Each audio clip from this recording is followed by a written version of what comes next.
Mayroon kang mga halaman sa iyong bahay na akala mo ay nagdadala ng positibong enerhiya at ganda sa iyong espasyo. Maingat mo silang dinidiligan, binibigyan ng tamang sikat ng araw at tinitingnan mo sila araw-araw na may pagmamahal. Ang mga dahon nila ay luntian at malusog. Ang mga bulaklak nila ay namumukadkad na maganda. Ngunit narito ang katotohanan na hindi mo alam. Ang mga halaman na ito kahit gaano kaganda tingnan ay maaring silently na humahadlang sa daloy ng kasaganaan at opportunities sa iyong buhay. Hindi dahil may problema sa mismong halaman. Ang problema ay nasa kung saan mo sila inilalagay. Ang tamang halaman sa maling lokasyon ay katulad ng tamang tao sa maling trabaho. Hindi magiging productive, hindi magiging fulfilled, at maaaring maging source pa ng problema sa halip na solusyon. Maligayang pagdating sa Inner Mind Espanyol. Ako ang iyong gabay sa paglalakbay na ito kung saan tatalakayin natin ang malalim na connection sa pagitan ng placement ng mga halaman sa iyong bahay at ng flow ng abundance at opportunities sa iyong buhay. Ngayon ay ibabahagi ko sa iyo ang 8 critical na lokasyon kung saan hindi dapat ilagay ang mga halaman dahil ayon sa principles ng environmental psychology at traditional space harmony. Ang mga lokasyong ito ay nagke-create ng energetic blocks na nakakaapekto sa iyong mental state, decision making at ultimately sa iyong ability na mag-attract at mag-receive ng financial at personal abundance. Bago tayo magpatuloy, mahalaga na maintindihan mo ang context ng video na ito. Una, ang mga concepts na ibabahagi ko ay combination ng environmental psychology, interior design principles at traditional practices mula sa iba't ibang kultura. Pangalawa, ito ay educational at inspirational content na hindi dapat i-treat bilang absolute rules. Ang iyong personal na intuition at practical considerations ay dapat pa ring maging primary guide mo. Pangatlo, ang mga resulta ay maaaring mag-iba sa bawat tao at sa bawat living space. At pang-apat, ito ay hindi pamalit sa professional advice whether sa interior design, mental health o financial matters. Kung naiintindihan mo ang mga ito at handa ka ng matutunan kung paano i-optimize ang placement ng iyong mga halaman para sa maximum positive energy, isulat mo sa mga komento, ang parira lang inaayos ko ang aking mga halaman para sa kasaganaan. Ang declaration na ito ay iyong commitment sa pag-transform ng iyong living space. Magsimula na tayo. Hayaan mong ikwento ko sa iyo ang kwento ni Gloria na isang 55 taong gulang na retired teacher mula sa Pampanga. Si Gloria ay passionate sa paghahalaman simula pa noong bata siya. Pagka-retire niya, ang isa sa kanyang pinakamasayang proyekto ay ang pag-fill ng kanyang bagong bahay ng iba't ibang uri ng halaman. Para sa kanya, ang mga halaman ay nagdadala ng buhay, ganda at positibong enerhiya sa anumang espasyo. Sa loob ng 2 taon, ang bahay ni Gloria ay naging isang indoor jungle. May mga halaman sa bawat sulok, sa bawat mesa, sa bawat bintana at sa bawat available na espasyo.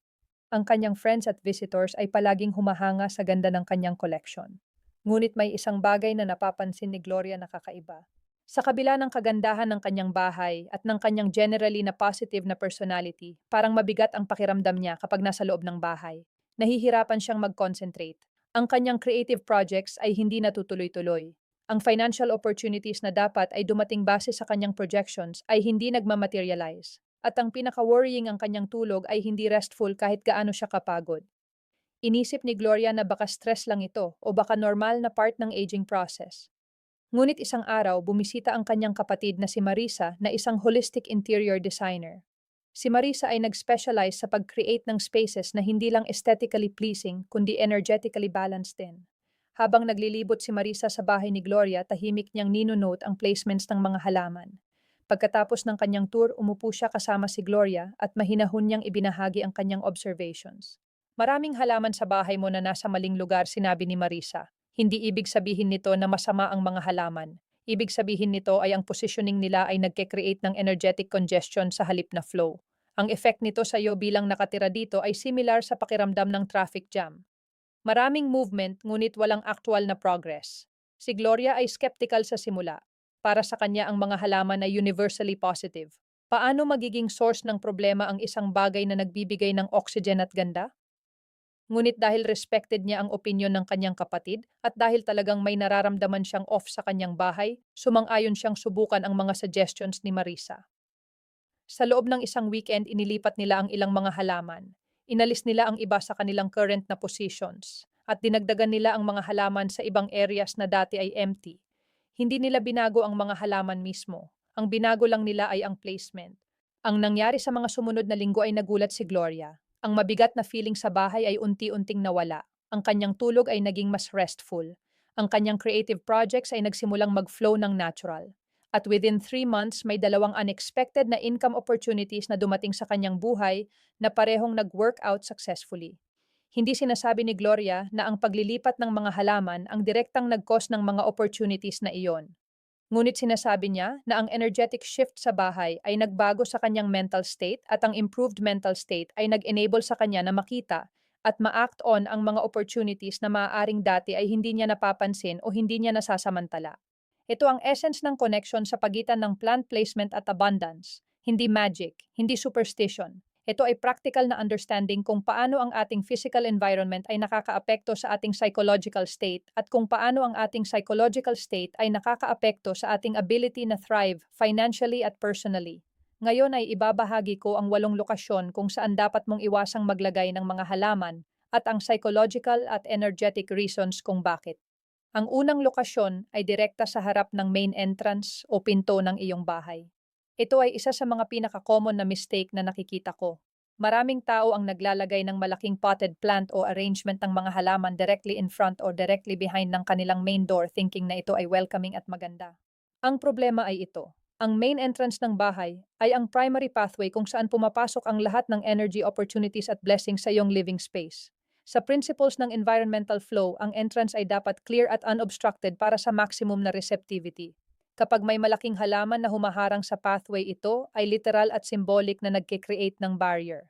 Sa psychological terms, ang obstructed entrance ay nagsisend ng subliminal message sa iyong subconscious na mahirap pumasok dito o kailangan ng effort para makapasok. Ang message na ito ay nakakaapekto sa kung paano mo pinaperceive ang opportunities sa iyong buhay. Nagiging mas defensive ka, nagiging mas suspicious ka sa bagong bagay, nagiging mas hesitant ka sa pag-receive. Ang solusyon ay simple. Alisin ang mga halaman na direktang nakaharang sa pathway ng iyong main entrance. Kung gusto mong magkaroon ng halaman malapit sa entrance, ilagay mo sila sa gilid na hindi nakaka-obstruct ng natural na flow ng paglalakad. Ang ideal na setup ay mayroon kang clear straight pathway mula sa pinto papasok sa iyong bahay na walang anumang nakaharang. Ang ikalawang lokasyon ay sa bedroom lalo na kung ang mga halaman ay malapit sa headboard ng kama. Ito ay controversial para sa maraming plant lovers, ngunit ang science at traditional wisdom ay align sa point na ito. Sa gabi kapag natutulog ka, ang iyong body ay nasa state ng rest at recovery. Ang iyong subconscious mind ay active at receptive. Ang iyong physical defenses ay down. Sa state na ito, ang iyong environment ay may amplified na effect sa iyo. Ang mga halaman sa gabi kapag walang sunlight ay nag-undergo ng respiration kung saan sila ay consuming oxygen at releasing carbon dioxide. Ito ay opposite ng kanilang daytime process. Kahit na ang amount ng carbon dioxide ay generally minimal, ang symbolic at energetic implication ay ang mga halaman sa bedroom ay competing sa iyo para sa resources habang natutulog ka. Bukod dito ang mga halaman, lalo na kung marami ay nagdadagdag ng energetic activity sa bedroom. Sila ay living organisms na may kanilang sariling energy. Ang bedroom ay dapat na space ng calm stillness at rest. Ang excessive na living energy mula sa maraming halaman ay maaaring mag-disturb ng quality ng iyong sleep. At ang disturbed sleep ay direktang nakakaapekto sa iyong cognitive function mood at ability na mag-make ng good decisions kasama ang financial decisions. Ang solusyon ay alisin ang mga halaman sa iyong bedroom. O kung gusto mo talagang may konti limitahan sa isa o dalawang maliit na halaman na malayo sa kama. Ang best placement kung magkakaroon man ay sa opposite side ng room mula sa kama at malapit sa window kung saan may natural na airflow. Ang ikatlong lokasyon ay sa center ng bahay o ang tinatawag na heart ng iyong living space.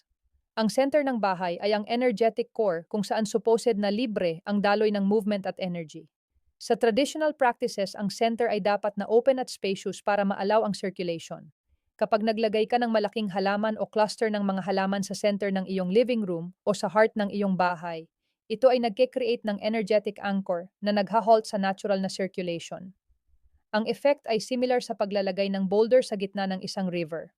Ang tubig ay kailangang mag-navigate around the obstacle at ang flow ay disrupted. Sa practical terms, ang halaman sa center ay madalas na physical na barrier din na nagdi-disrupt ng traffic flow ng mga tao sa bahay. Ang constant na pag-navigate around ng obstacle na ito ay nagkikreate ng subconscious na irritation at constriction na nakakaapekto sa overall mood at energy levels ng lahat ng nakatira. Ang solusyon ay i-relocate ang mga halaman mula sa center patungo sa perimeters ng room. Ang corners at edges ay excellent locations para sa mga halaman dahil sila ay nagsusoften ng sharp angles at nagdadagdag ng life sa otherwise dead spaces nang hindi na disrupt ang central flow. Ang pang-apat na lokasyon ay sa direkta sa harap ng mirror. Ang mga mirror sa traditional at modern understanding ay nagdodouble ng energy ng kung ano ang kanilang nakikita. Sila ay nagre-reflect at nag-amplify. Kapag may halaman na direkta sa harap ng mirror, ang energy ng halaman na iyon ay amplified at doubled sa iyong space. Kung ang halaman ay healthy at thriving, maaring isipin mo na maganda ito. Ngunit kahit ang healthy na living energy ay kapag doubled ay maaring maging excessive at overwhelming.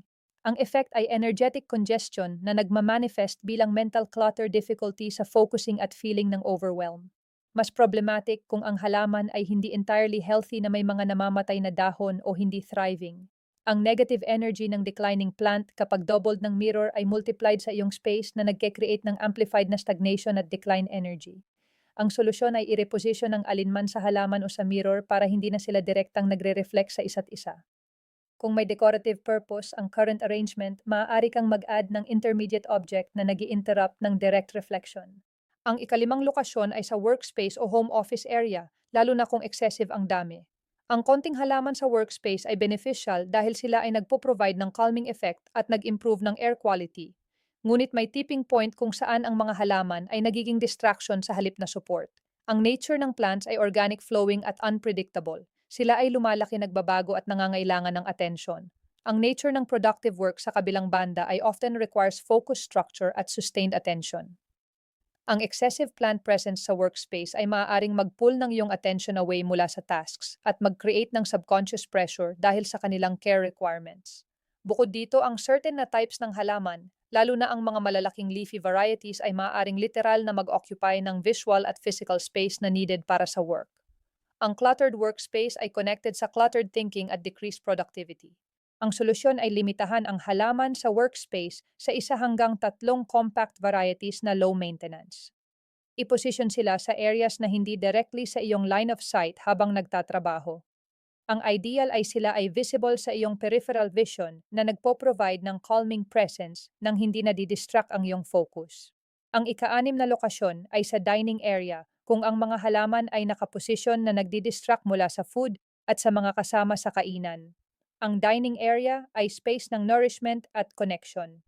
Ito ang kung saan kumakain ang pamilya, kung saan nagkakaroon ng important conversations at kung saan na-strengthen ang bonds. Kapag ang mga halaman sa dining area ay too prominent o position sa gitna ng dining table, sila ay maaaring maging visual at energetic na barrier sa pagitan ng mga tao na nakaupo.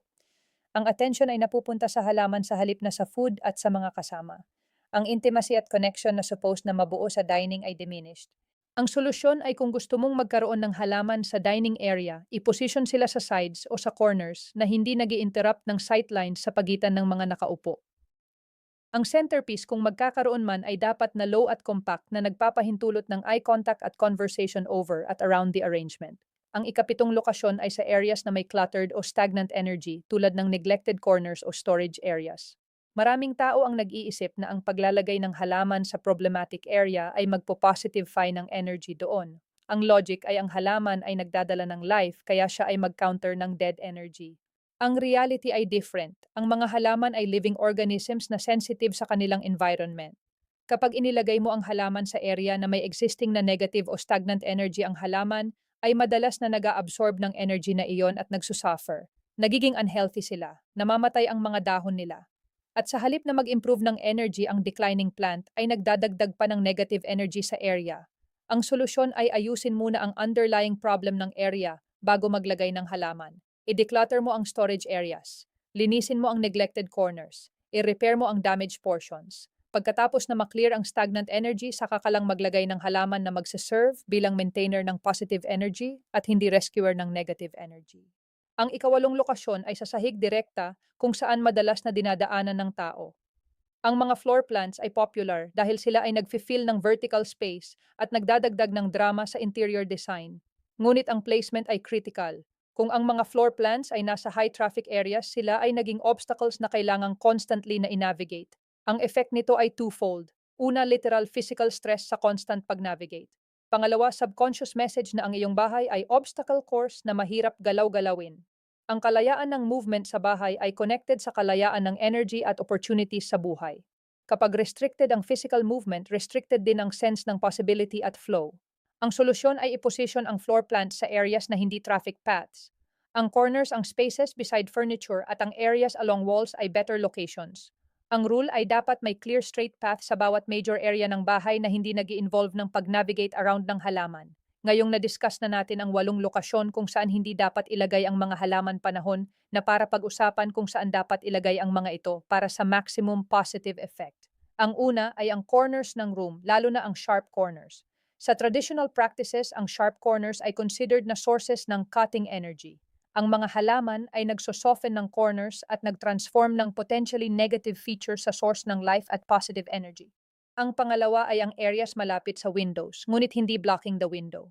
Ang natural light ay essential para sa halaman at ang position malapit sa window ay nag-aalaw sa kanila na mabuhay ng healthy. Ang healthy thriving plant ay source ng genuine positive energy. Ang pangatlo ay ang spaces beside furniture rather than in front of.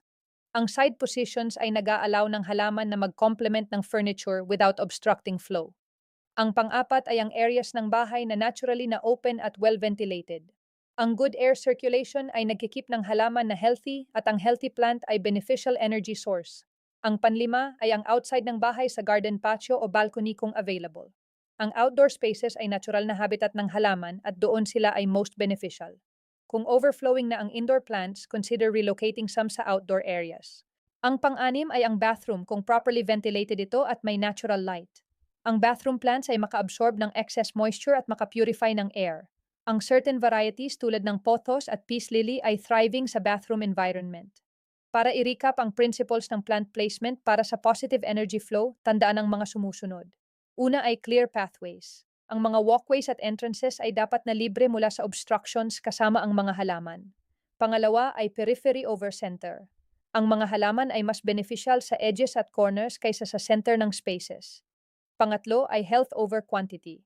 Ang isang thriving na halaman ay mas beneficial kaysa sa 10 struggling na halaman. Quality over quantity. Pang-apat ay appropriate scale. Ang size ng halaman ay dapat proportional sa size ng space.